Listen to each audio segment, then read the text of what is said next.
పక్కా ప్రణాళికతో జిల్లా అభివృద్ధికి బాటలు వేస్తున్నామని వ్యవసాయ శాఖ మంత్రి కింజరాపు అచ్చెన్నాయుడు ప్రకటించారు. జిల్లాలోని గ్రామాలన్నింటినీ 5 ఏళ్ల వ్యవధిలో అన్ని రంగాల్లో అభివృద్ధి చేసి స్వయం సమృద్ధిని సాధించే లక్ష్యంగా ముందుకెళ్తున్నామని తెలిపారు. జిల్లా కేంద్రంలోని కోడి రామ్మూర్తి స్టేడియం పునర్నిర్మాణ పనులను ఆయన స్థానిక ఎమ్మెల్యే గొండు శంకర్తో కలిసి గురువారం ఉదయం లాంఛనంగా ప్రారంభించారు. అనంతరం కలెక్టర్ స్వప్నిల్ దినకర్తో కలిసి కొద్దిసేపు R&B క్రీడా శాఖ కాంట్రాక్టర్లతో సమీక్ష నిర్వహించారు. అనంతరం విలేకరుల సమావేశంలో మంత్రి అచ్చెన్నాయుడు మాట్లాడుతూ జిల్లా కేంద్రంలో ఏళ్ల తరబడి 2 ప్రధాన శ్రీకాకుళం ఆముదాల వలస సమస్యలు ఎప్పుడు పరిష్కారం అవుతాయోనని, గత ప్రభుత్వం మీద నమ్మకం లేక జిల్లా ప్రజానికం దేవుడి మీద భారం వేసిందని, ఇప్పుడు వారి ఆశలు నెరవేరే రోజు వచ్చిందని అన్నారు. స్టేడియం పూర్తి చేసేందుకు కాంట్రాక్టర్ కి 2 ఏళ్ల సమయం ఉన్నప్పటికీ 9 నెలల్లో పూర్తి చేయాలని కోరామని, ఏడాదిలోపే పూర్తి చేసి ఇస్తామని అధికారుల సమక్షంలో హామీ లభించిందని, అలాగే శ్రీకాకుళం ఆముదాల వలస రహదారికి అత్యవసరంగా ₹1 కోటి నిధులు ఇచ్చామని, కొత్త రోడ్డు జంక్షన్ నుంచి వాకల వలస వరకు యుద్ధ ప్రాతిపదికన పనులు చేపడుతున్నామన్నారు. రహదారులే ప్రగతికి బాటలు అని, ప్రతి వారం ఈ 2 పనులపై సమీక్ష చేస్తామని చెప్పారు.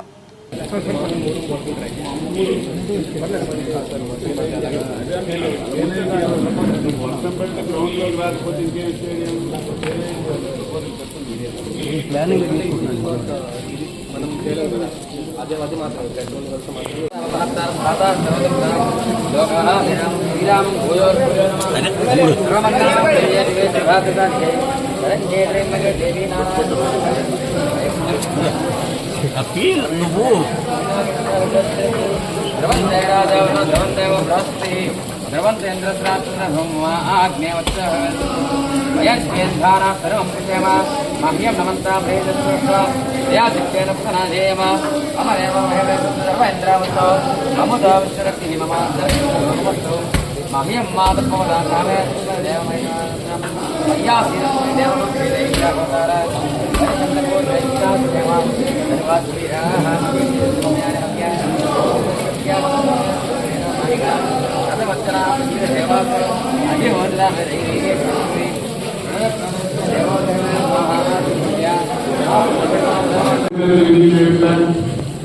జిల్లాలో ఉన్నటువంటి ఇరిగేషన్ ప్రాజెక్టు మీద రివ్యూ చేయడం కానీ, జిల్లా అభివృద్ధి మీద రివ్యూ చేయడం కానీ ఎప్పుడు నేను చూడలేదు.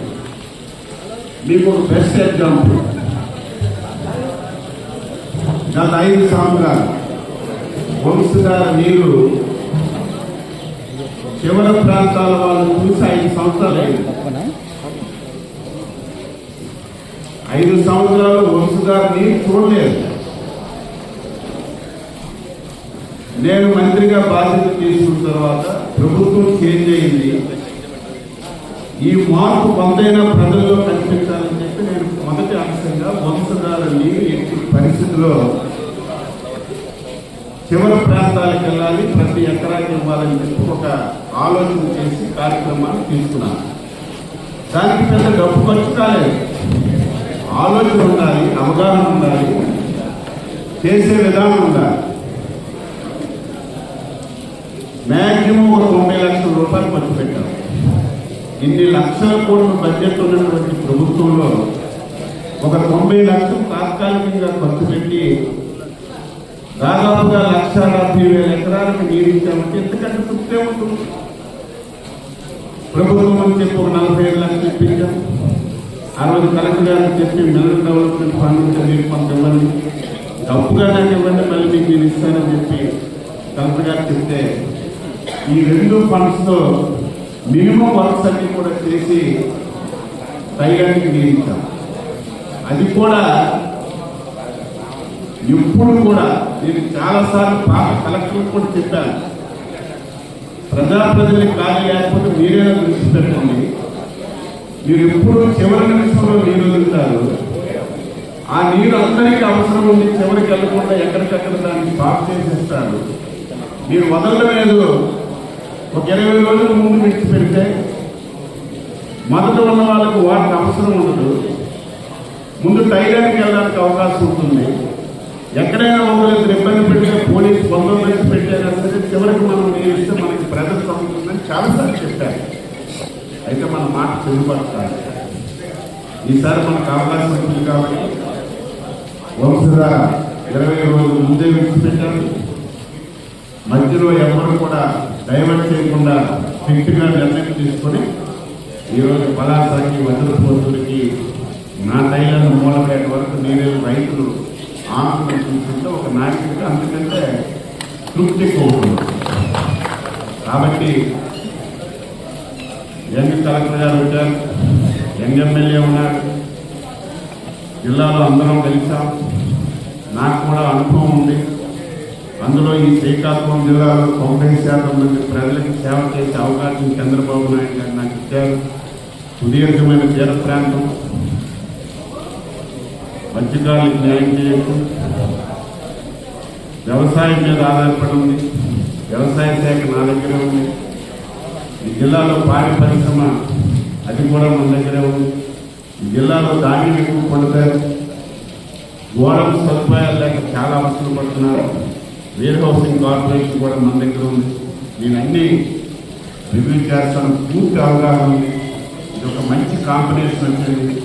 అధికారం వస్తారు, అధికారం పోతారు, పదవి ఉంటారు, పదవి పోతారు. ఎవరు అధికారంలో ఉన్నప్పుడు ఏ పని చేస్తారు అదే శాశ్వతంగా ఉంటుంది. నేను తప్పనిసరిగా జిల్లా యంత్రాంగాన్ని సమన్వయపరుస్తూ, ఎమ్మెల్యేలందరినీ సమన్వయపరుస్తూ ఈ జిల్లాని తెరవేగంతో ముందుకు తీసుకువెళ్ళడానికి అన్ని ప్రయత్నాలు చేస్తాం. ఈ జిల్లాకి మూలపేట పోర్టు ఉంటుంది, ఆ పోర్టు కూడా పూర్తవుతుంది. ఈ మధ్యనే పౌర విమానాల శాఖ మంత్రి మన పార్లమెంట్ సభ్యులు కావడం మన అదృష్టం. అటు భోగాపురం ఎయిర్పోర్ట్ అయితే. అందరికీ నమస్కారం. జిల్లా కలెక్టర్ గారు, అదేవిధంగా స్థానిక శాసనసభ్యులు, ముఖ్యమైనటువంటి నాయకులందరికీ పేరు పేరున పాత్రికేయ మిత్రులతో సహా అందరికీ నమస్కారాలు తెలియజేస్తున్నాను. శ్రీకాకుళం హెడ్ క్వార్టర్కి 2 ప్రధానమైనటువంటి సమస్యలు. ఒకటి కోడి రామ్మూర్తి స్టేడియం, రెండవది మన రైల్వే స్టేషన్ శ్రీకాకుళం రోడ్డుకి వెళ్ళడానికి ఆ రోడ్డు. ఈ 2 సమస్యల మీద పాత్రికేయ మిత్రులకి రాయడానికి కాగితాలు లేక పెన్నుల్లో సిరా కూడా అయిపోయి విసిగి వేసాకపోయారు.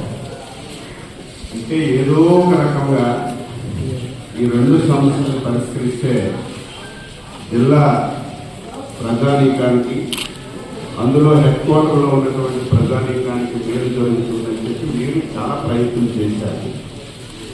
కానీ అది నెరవేరలేదు. అందరి ఆశీస్సులతో మొన్న జరిగినటువంటి ఎన్నికల్లో తెలుగుదేశం ఎన్డీఏ కూటమి అధికారంలోకి రావడం, నూతన ప్రభుత్వం చంద్రబాబు నాయుడు గారి ఆధ్వర్యంలో ఏర్పడడం ఒక శుభ పరిణామం అని చెప్పి తెలియజేస్తున్నారు.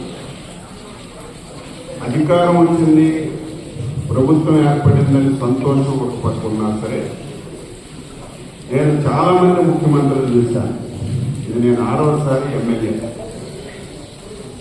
ఎప్పుడు ఇటువంటి పరిస్థితిని నేను ఎప్పుడు చూడలేదు.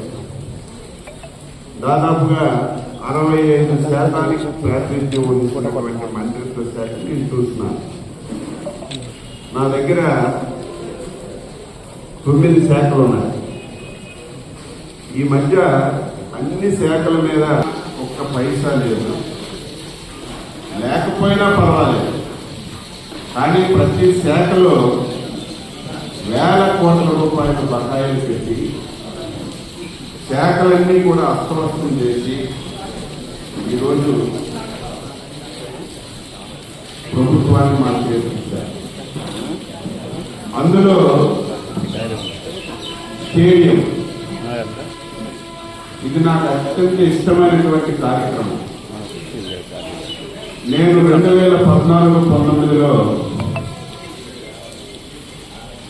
క్రీడా శాఖ మంత్రిగా బాధ్యతలు స్వీకరించిన తర్వాత ఈ స్టేడియం బాగా నిర్మించి శాశ్వతంగా పేరు ఉండాలని కోరుకుంటూ ఆ రోజు మంజూరు చేయించడం,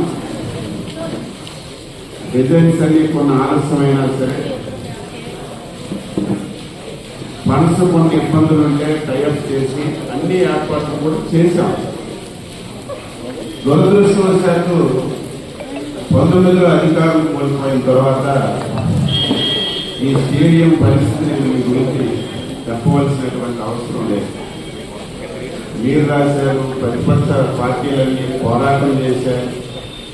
ఈ స్టేడియం నిర్మించమని ఎవరైతే క్రీడాకారులు ఉన్నారో, పట్టణ పెద్దలు ఉన్నారో అందరూ ప్రయత్నం చేశారు. కానీ ఇది నెరవేరలేదు. అదృష్టం ఏంటంటే ఏ ప్రభుత్వంలో ఈ ఫౌండేషన్ వేశామో మళ్ళీ అదే ప్రభుత్వం ప్రారంభించే అవకాశం భగవంతుడు ఇచ్చారు కాబట్టి ఆ పేరు ప్రఖ్యాతులన్నీ కూడా మాకు వస్తాయి. ఇప్పుడే కొబ్బరికాయ కొట్టి భూమి పూజ చేశాం.